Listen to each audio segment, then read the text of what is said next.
이강민의 잡지사 1호로 세 번째 페이지, 잡지사의 가장 젊은 피, 새해에도 이분과 함께합니다. 정민재 대중음악평론가, 어서 오세요. 네, 안녕하세요. 정민재입니다. 새해 복 많이 받으십시오. 새해 복 많이 받으세요. 정평은 지금 타방송사에서 라디오 음악 작가도 맡고 계시니까 네. 오늘부터가 굉장히 중요한 기간이라는 걸 당연히 알고 계시겠죠? 아, 그렇네요. 지금 하신 느낌인데. 청취율 조사 기간. 그렇습니다. 네네. 여러분, 새해부터 제가 또 여러분 앞에 납작 엎드려서 저자세로 임하는 시기가 찾아왔는데요. 오늘부터 2주에 걸쳐서 02로 시작하는 모르는 번호로 청취율 조사 전화가 올 수 있습니다. 평일 7시 반에는 내가 이강민의 잡지사를 듣는다. 읊조려 주시면 감사하겠습니다. 정평은 만약에 청조 전화를 받으면 잡지사 얘기해 주실 건가요? 아우, 지금 할 프로가 많아가지고 공평하게 공평하게 해야죠. 안 한다? 한 몇 통 왔으면 좋겠어요. 배철수 씨 제쳐두고 잡지사 말할 의향이 있나? 그거는 이제 그렇죠. 거긴 안 나가거든요, 제가. 고맙습니다. 네. 꼭 전화가 가길 바라고요. 자, 이렇게 중요한 시간에 오늘 해볼 얘기로 슬슬 들어가 보겠습니다. 그전에 먼저 요즘 다시 트로트 오디션 프로그램이 굉장한 열풍이에요. 네. 근데 저는 오디션 프로그램 이제 볼 때마다 느끼는 게 한 10년여에 걸쳐서 그렇게 많은 오디션 프로가 그동안 나왔는데 네. 아니 이 넓지도 않은 땅덩어리에 노래 잘하는 사람이 왜 이렇게 끝도 없이 나오죠? 그러니까요. 사실 저는 이제 안 되지 않을까? 그런 생각을 항상 하거든요. 맞아요. 매년 해요. 네. 그럼 보면서 이제 얼추 나올 사람 다 나왔다? 그런 생각을 하는데 실제로 겹치기도 하고. 네, 근데 네. 새로운 뉴페이스들이. 사람이 나온다는 맞아요, 거예요. 맞아요. 너무 노래도 잘하고. 네. 그래서 참 놀랍고 아까 얘기한 것처럼 이게 슈퍼스타 K가 엠넷에서 했던 건데 2009년에 처음 시작을 했었거든요. 네. 사실 그 프로그램이 터지면서 이제 MBC 위대한 탄생도 하고 뭐 SBS K-팝 스타도 하고 하면서 정말 이 오디션 프로그램 막 춘추 전국 시대다. 오디션 프로그램 세상이다. 뭐 이런 얘기를 했었는데 네. 사실 이게 예전에 뭐 우리 기성세대 같은 경우는 그렇게 낯설지 않은 풍경이었던 게 7080 스타들 중에서 그리고 7080 방송이라든가 아까 얘기했던 뭐 한석규 씨도 있고 뭐 여러분들이 있는데 7080 방송 또 가요계를 장악했던 많은 분들이 이 지금으로 치면 오디션 프로그램 그러니까 가요제 출신이었거든요. 가요제. 네. 그래서 오늘 가요제 얘기를. 그래서 오늘 그 시절 가요 역사를 돌아볼 때 가요제 얘기를 안 할 수가 없다. 왜냐면 가요제에서 태어난 가수들이 너무나 많았기 때문에 네. 그래서 가요제에 대한 얘기를 좀 해보려고 합니다. 그래요. 가요계 10대 순간 이제 끝자락을 우리가 향해 가고 있는데 오늘 가요제 얘기를 해보겠습니다. 네. 근데 이제 우리도 60년대부터 가요제 형태의 어떤 경연대회가 있었다고 들었거든요. 있었어요. 그리고 사실 영미 음악사를 돌아보면은 50년대 엘비스 프레슬리가 나오면서 락앤롤의 시대가 되고 63년도에 비틀스가 본격적인 활동을 막 펼치면서 영미 락이 전 세계를 장악하게 되는데 네. 국내에서도 그 무렵에 이미 락 음악들이 있었단 말이에요. 키보이스도 있었고요. 뭐 지금 얘기하는 에드포라든가 뭐 히식스라든가 이런 팀들이 나오면서 락앤롤 열풍이 있었죠. 그리고 처음 들어보는데 이름이 굉장히 세련된다. 다음 주에 네. 본격적인 얘기를 해드릴 그래요? 겁니다. 우리 락의 어떤 조상들 네네. 또 신중현 씨 얘기를 하게 될 건데 네. 어쨌든 그런 락 그룹들이 있었고 이들이 참가할 수 있는 경연대회가 있었어요. 이때는 이제 이름을 찾아보니까는 보컬 그룹 경연대회 이렇게 했더라고요. 네네. 그래서 69년 5월에 나흘 동안 제1회 전국 보컬 그룹 경연대회가 열립니다. 근데 여기가 지금은 없어졌어요. 서울시민회관이라고 그 광화문 지금 그 세종문화회관 그 자리에 있던 건데 네네. 한 3,000석 됐답니다. 근데 나흘 동안 했으니까는 뭐 만여 명이 넘게 들어간 거잖아요. 전석이 전일 매진됐고 암표 소동까지 빚었다고 하고요. 반응이 좋았구나. 네, 세종문화회관에서 광화문이 그렇게 멀지 않지만 네. 사실 세종문화회관에서부터 광화문까지 줄을 선다. 그럼 상당히 많은 사람이 줄을 선 그 거리 거잖아요. 만만치 않아요. 그렇죠, 만만치 광화문 않죠. 광장에서 광화문까지니까. 그러니까요. 와. 근데 그렇게까지 지금 줄을 섰다라는 거고요. 네네. 뭐 그러면서 이제 7071 거치면서 경연대회, 페스티벌 이런 것들이 연이어 열리죠. 뭐 보면은 팝 카니발 71년, 썬데이 서울컵, 쟁탈 보컬 그룹 경연대회, 그리고 71년 베스트 히트 플레이어 뭐 이런 대회들이 여러 가지 열렸다는 거죠. 무려 60년대부터 이 경연대회 역사가 생각보다 굉장히 깊었습니다. 근데 이 무렵에 유신 독재 정권이 들어서면서 가요계 분위기가 얼어붙는다면서요? 그렇죠. 뭐 전 사회 전반적으로 이제 분위기가 경직되게 되는데 음. 71년 4월에 박정희가 3선에 성공을 해요. 네. 이제 법이 바뀌면서. 음. 그리고 유신 독재 체제가 얼마 있다 들어갑니다. 그러면서 이제 71년 8월에 유흥업소 공연 단속을 시작으로 해서요. 나이트클럽이라든가 음악 살롱들 이때는 이게 이 밴드들 그룹 사운드의 무대였는데 네. 일대 직격단이 떨어지게 되죠. 음. 그래서 업소들이 뭐 휴업도 하고 폐업도 하고 참 어려운 날들이 있었고 그러면서 네. 밴드들이 흩어지게 됩니다. 근데 여기다가 75년 대마초 파동이 이 당시에 락앤롤 뮤지션들을 대거 활동 정지를 시켜요. 지난 시간부터 대마초 파동이 슬쩍슬쩍 나오는데 다음 주에 다음 만나보는 주에 거예요? 이제 대마초 파동이 아유, 아예 그냥 되게 궁금하네. 전면에 나올 건데요. 예. 그러다 보니까는 이 당시에 있었던 수많은 젊은 청춘들의 노래가 음. 금지곡으로 지정이 된 겁니다. 아, 그러면서 이제 움츠러들게 되는데 이 청년 문화가 네. 그랬던 분위기를 조금 바꿔나왔던 게 활력을 줬던 게 네. 바로 77년 제1회 아, 대학가요제였고요. 77년. 네, 이때 우승곡이 샌드 페블스의 나 어떻게였습니다. 대학가요제 초대 우승곡입니다. 그럼 먼저 좀 들어보고 우리가 얘기를 나누면 좋을 것 같은데 샌드 페블즈의 나 어떻게.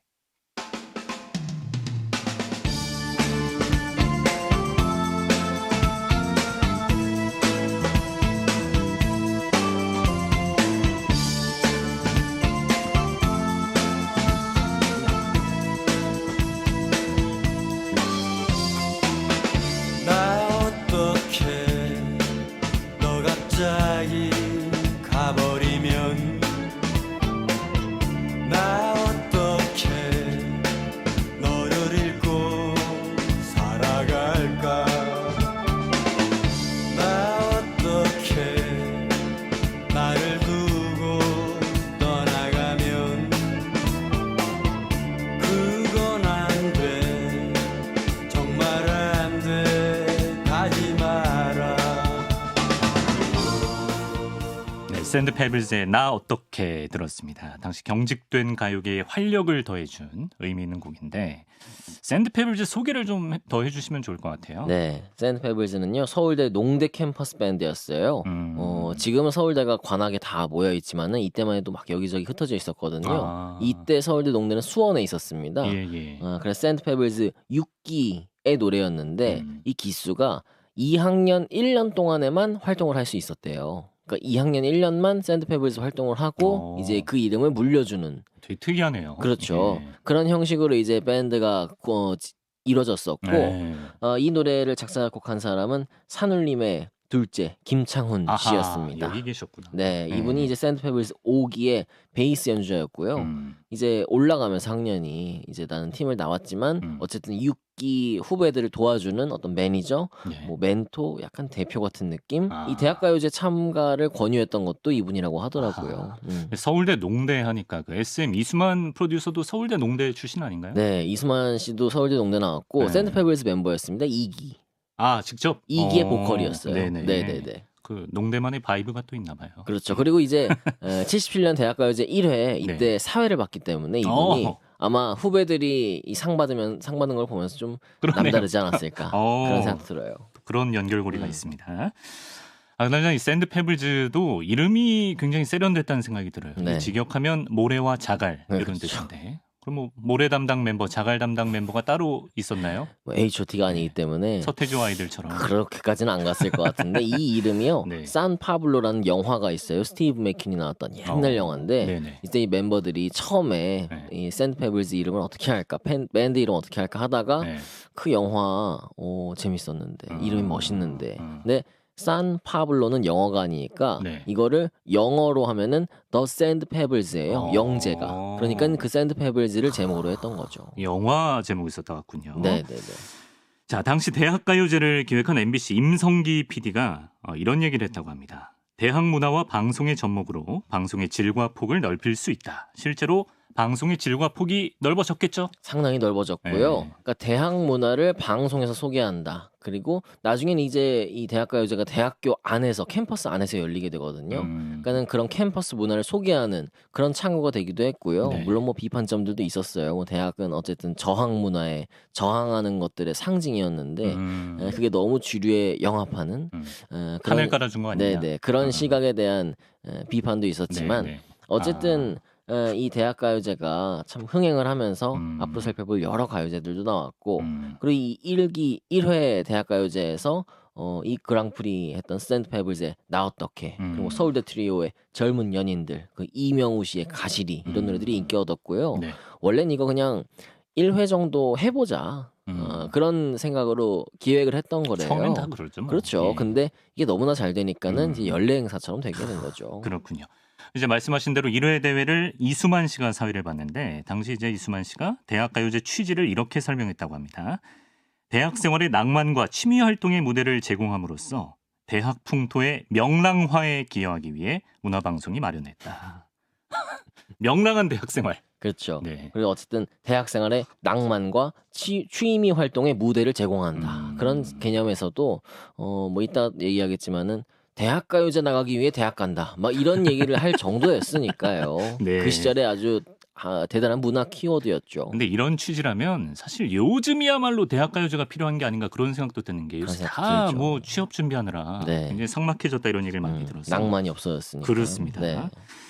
자, 그리고 77년도 1회 대학가요제 때 또 다른 주인공이 있었다면서요? 이 77년도를 얘기할 때 중요한 게요. 대학가요제 그리고 산울림입니다. 산울림. 네, 밴드 산울림. 김창완, 김창훈, 김창익 이렇게 삼형제로 이뤄진 팀이잖아요. 네. 원래는 이제 산울림이라는 이름 전에 무이라는 이름으로 대학가요제 예선을 봤대요. 그리고 1위를 했습니다. 네. 문 좀 열어줘라는 곡으로. 네. 그 2위는 지금 샌드페블즈의 나 어떡해였어요. 네네네. 근데 나 어떡해는 김창훈 씨가 만든 노래였고 그렇죠. 문 좀 열어줘는 김창완 씨가 만든 노래였거든요. 네. 근데 이제 산울림 무이가 왜 못 나갔냐면은 네. 김창완 씨는 이미 대학을 졸업한 상태였단 말이에요. 네. 그러니까 이건 대학가요제이기 때문에 졸업생은 안 된다. 자격 미달. 네, 그래서 예선 1위를 했지만 탈락이 된 거예요. 네. 근데 어쨌든 1, 2위를 다 산울림 멤버가 썼고 그러네. 특히 이제 나 어떡해를 김창훈 씨가 썼다 이러면서 와, 이 삼형제 대단한 팀이 하나 있다. 그럼 김창훈 씨는 예선 때는 양다리를 걸친 거예요? 그렇죠. 아. 그럴 수 있죠. 그럴 수 있죠. 예. 곡을 제공한 거니까. 그렇죠. 예, 네네네. 그래서 나중에 이 나 어떡해를 나중에 산울림 앨범에서도 또 취입을 하게 되는데 어쨌든 이 정도면은 우리가 정식 음반으로도 승부를 볼 수 있겠다. 전설의 형제. 그런 생각이 들어서 네. 대학가요제 끝난 다음에 이제 앨범 준비에 돌입하게 됐다라고 얘기를 하더라고요. 그렇군요. 또 산울림의 데뷔에 재미난 비하인드 스토리가 있다고요? 네, 뭐 사실 이 세 분이 앨범을 만들 때는 전문 음악인으로서 살아갈 뭐 그런 생각은 없었대요. 그냥 워낙 삼형제가 방에서 계란판을 붙여놓고 방음판으로 네. 막 음악을 만들었대요. 네. 그런 것들이 너무 재밌었는데 어쨌든 우리끼리 재밌으면 안 되니까 이거 그냥 기념으로 앨범 하나 만들어 놓자 그래도 그런 생각에 옛날에 전화번호부 있었잖아요. 있죠. 두꺼운 거. 이 보면서 음반사 중에서 네. 이 레코드사 중에서 우리 집에서 좀 가까운 데로 한번 찾아보자 예. 해서 전화를 걸어서 우리 녹음하고 싶다 해서 녹음을 하러 그런 에피소드가 있었고 네. 그리고 또 이 녹음을 해야 되는 날이 김창완 씨가 은행 입사를 해야 되는 그 입사 면접을 봐야 되는 그런 날이었대요. 네. 입사 시험 보는. 네. 근데 김창완 씨가 이제 고민을 한 거죠. 레코딩을 갈 것인가, 이 입사 시험을 보러 갈 것인가. 네. 근데 은행 입사 시험은 글쎄 뭐 기회가 또 있을 수도 있으니까. 근데 근데 반대 아니에요? 레코딩은 레코딩이야말로 언제든 할 수 있는 거 아니야? 레코딩은 예. 지금 이거 힘들게 잡아놨는데 예. 못하면은 예. 언제 또 할 수 있을지 모르거든요. 그러니까는 레코딩을 가자. 그래서 앨범을 만들게 됐고 예. 그해 연말에 이제 데뷔 앨범이 나오거든요. 12월에. 네. 와, 20일 만에 전국적인 대히트가 되면서 뭐 40만 장이 넘게 팔렸다고 하고 예. 산울림 대단한 건요. 노래 만들어 놓은 게 너무 많아서 네. 77년 12월부터 78년 11월까지 앨범이 석 장이 내리 나옵니다. 그러면서 산울림의 인기가 뭐 국민적인 인기까지 치솟았고 뭐 이 대학가요제도 그렇고 산울림도 그렇고 77, 78 이 무렵에 네. 아주 대단한 활약들을 하면서 그룹 사운드 열풍이 이제 가요계에 불어닥치게 되죠. 그렇군요. 또 모르죠. 그때 김창완 씨가 금융계로 갔으면 또 금융계에 큰 족적을 남겼을 수도 네. 있습니다만 뭐 지금 대신 상당한 우리가 거물이 됐을 수도 그럴 있죠. 수도 있지만 대신 우린 산울림이라는 이 엄청난 밴드를 못 봤을 수가 있겠네요. 네. 자, 지금도 그렇게 어렵다는 금융권 입사를 포기한 덕에 이 노래가 탄생했습니다. 산울림의 아니 벌써.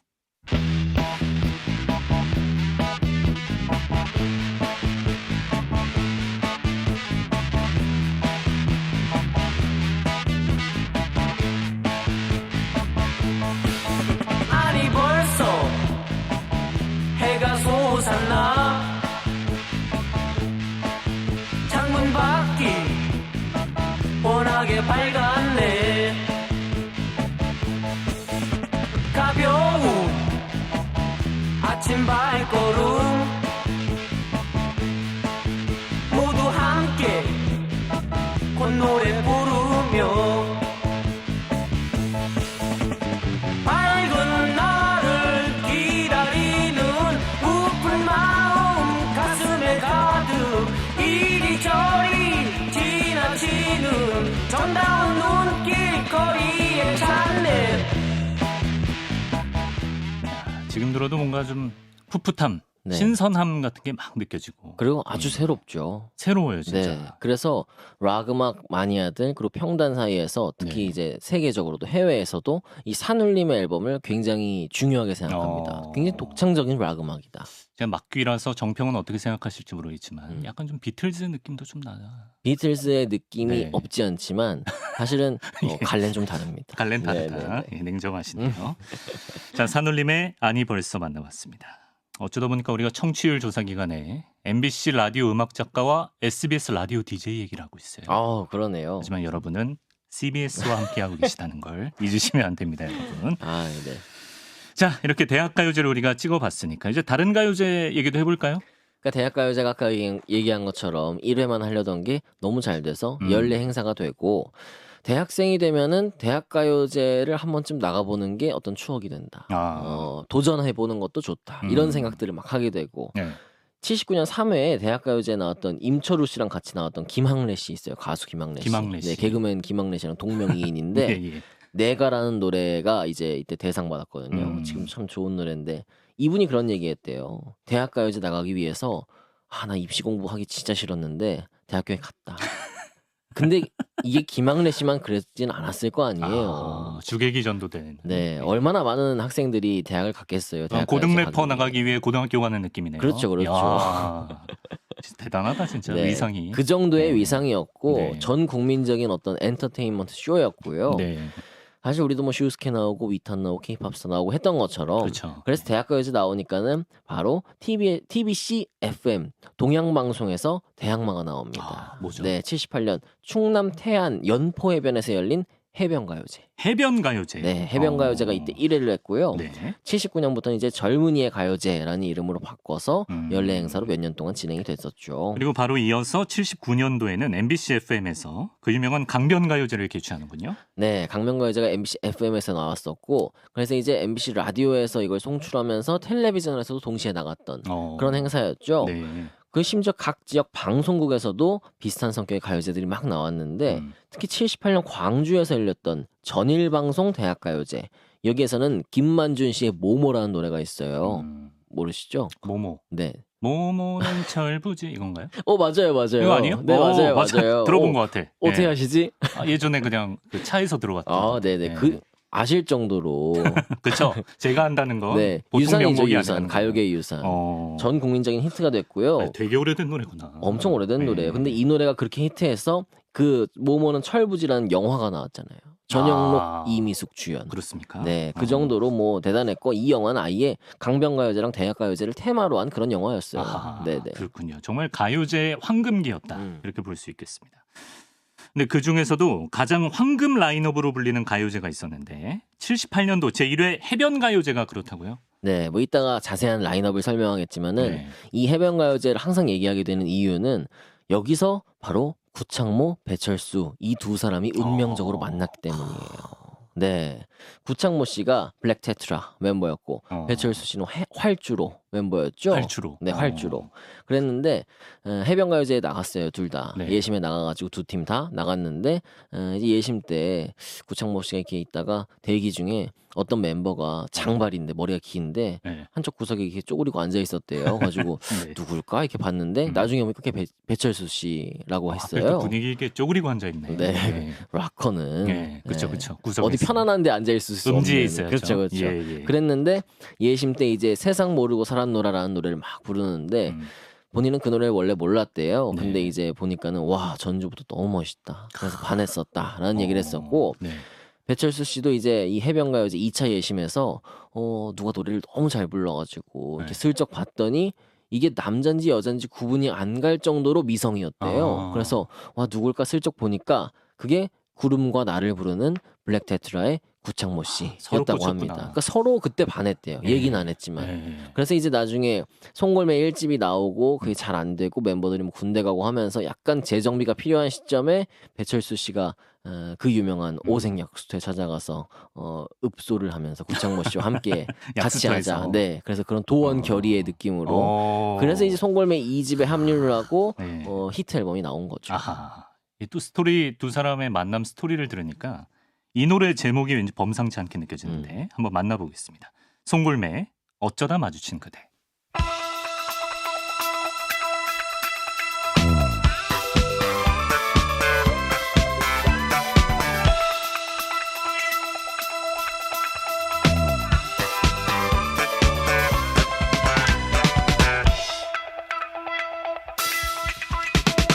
어쩌다 마주친 그대 모습에 내 마음을 빼앗겨 버렸네. 어쩌다 마주친 그대 두 눈이 내 마음을 사로잡아 버렸네.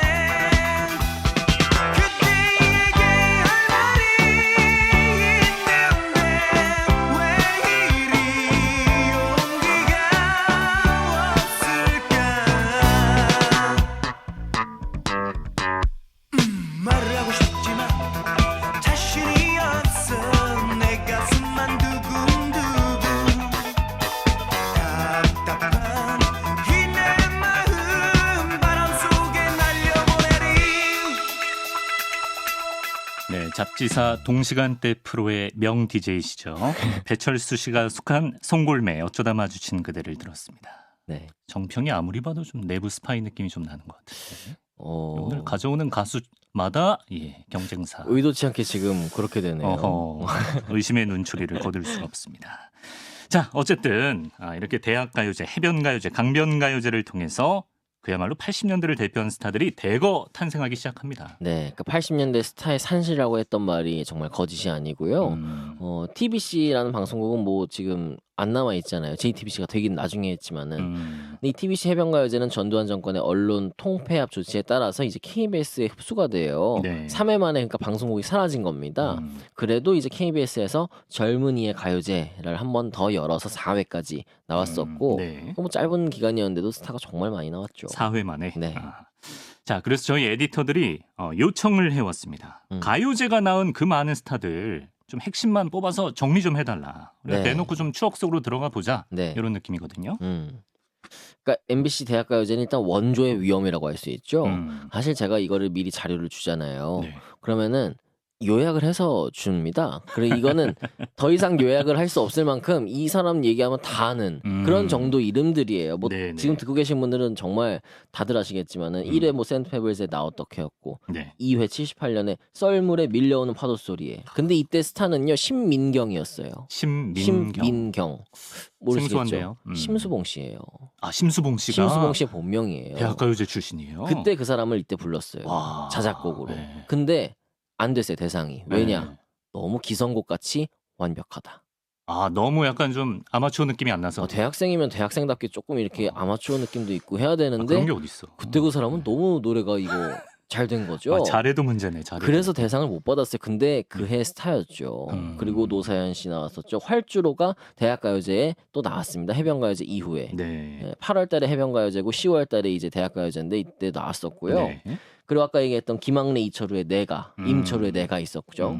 그리고 80년에는 마그마의 해야, 아. 그리고 샤프의 연극이 끝난 후. 그리고 뭐 조정희의 참새와 허수아비 82년이고요. 우순실의 잃어버린 우산. 지금도 저 바다에 누워 나오잖아요. 여름이면. 그럼요. 높은 음자리에 바다에 누워. 85년 9회에 나왔어요. 예. 그리고 유열 지금 그대로의 모습으로 이정석의 첫눈이 온다고요. 무한궤도의 그대에게 전람회의 꿈속에서 전람회도 지금 숨이 차서 다 소개 기가 못하는데 막히네. 이 정도의 스타들이 다 나왔습니다. 제가 직접 보고 기억하는 대학가요제 최고의 무대는 네. 그거거든요. 익스의 잘 익스의. 부탁드립니다인데 네, 이미 그 전에 2007년이었어요. 엄청난 전설들이 한 번씩 전설들이 있었고 익스가 그 대학가요제 마지막 불꽃이었다 그렇게 음. 표현들을 하죠. 아 그렇군요. 음. 제가 그걸 본 거군요. 네. 그럼 짧지만 강렬했던 해변 가요제가 나온 스타는 어떤 분들이 있습니까? 일단 뭐 78년 1회 최우수상 진검다리 불렀던 진검다리라는 팀의 네. 여름이라는 노래인데 네. 진검다리 뭐지 이러는데 뽀뽀뽀 뽀미 언니 왕영은 씨 아 왕영은 씨 여기 멤버였어요. 아, 가수셨구나. 네네네. 예. 그리고 이제 우수상의 홍익대 밴드 구름과나 블랙테트라 구창모 씨 계셨던. 그렇죠. 네. 그리고 인기상의 활주로의 세상 모르고 살았노라. 그리고 뭐 이때 1회에 휘버스의 그대로 그렇게 번님들 이치현 씨 있었죠. 여기에 그 바닷가. 네. 그러니까는 1기가 그야말로 황금 라인업이었다. 네. 그런 얘기를 하는 거고요. 예. 뭐 79년 2회에 라이너스의 연, 그럼 80년 3회 로커스의 하늘색 꿈, 옥슨 80, 홍서범 씨가 여기 있었어요. 건대 밴드. 네. 이게 옥슨 땡땡 이게 몇 년도 의미거든요. 80년도. 80년도 옥슨. 아, 옥슨 기수가 밴드. 있구나. 네네. 예. 옥슨 80의 불놀이야. 네. 홍서범 씨가 이때 데뷔를 했고 그리고 81년에 이용 씨의 바람이려오. 그러니까 이용 씨가 이때 여기서 등장을 한 거죠. 네. 아, 저도 감탄하게 되는데 이 무대를 직접 보셨던 세대는 지금 얼마나 추억에 젖어드시겠어요. 그러니까요. 자, 스타산실로 불린 강변가요제가 낳은 스타는 제가 좀 정리해드리겠습니다. 가수만 좀 불러드리면 네. 마음과 마음, 음. 사마고장, 권진원, 박미경, 유미리, 바다새, 이상은, 이상우, 박선주 등등이 계신데 네. 그래서 이제 사마고장의 멤버가 이선희 씨 맞아요. 그래서 임성균 씨랑 같이 나왔던 팀인데 네. 그래서 나중에 임성균 씨가 뭐 2009년인가 슈퍼스타 K3에 나와서 내가 누구지 막 다들 이렇게 모르는 거예요. 그러니까는 예. 제가 그 제이에게 불렀던 사마고장의 임성균입니다. 얘기하니까 이승철 씨가 깜짝 놀란 거예요. 그때 그 임성균 맞다고. 그러니까 제이에게는 사실 이선희의 솔로곡이 아닌데 다들 그렇구나. 그렇게 알고 있어서 네네. 참 한켠으로 아쉬움이 있었다. 듀엣곡인 거예요. 듀엣곡이었어요. 그래서 뭐 아까 얘기했던 이 스타들이 쫙 나왔고 네. 뭐 지금도 라디오에서 너무나 많이 나오는 뭐 T3세 매일매일 기다려, 뭐 이상은의 담다디, 네. 박선주 귀로 이런 노래들이 이때 다 나온 거죠. 아, 진짜 전설이네요. 강변가요제도. 저는 그 이후에 나왔던 육각수의 흥봉하기가 막 네네네. 이걸 언급을 하지 않을 수가 없습니다. 없죠. 너무 좋아하는 노래라. 자, 이렇게 살펴봤습니다. 끝으로 이 질문을 드리고 맞춰볼게요. 그 뭐 작년에 대학가요제와 강변가요제가 부활한다 이런 반가운 소식을 제가 들었던 것 같은데 어떻게 좀 다시 명맥을 이어가게 된 건가요?